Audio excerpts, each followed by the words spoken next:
Hey, you two got the steering brace unbolted. Next thing I'm gonna do is pull out that cotter pin, remove that castle nut, separate the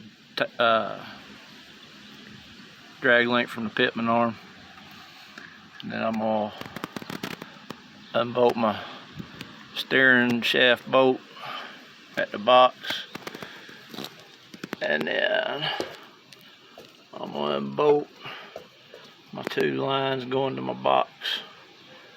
That'll be my next step.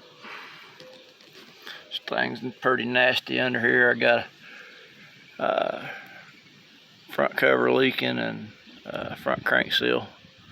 That's gonna be my next project. Stay tuned.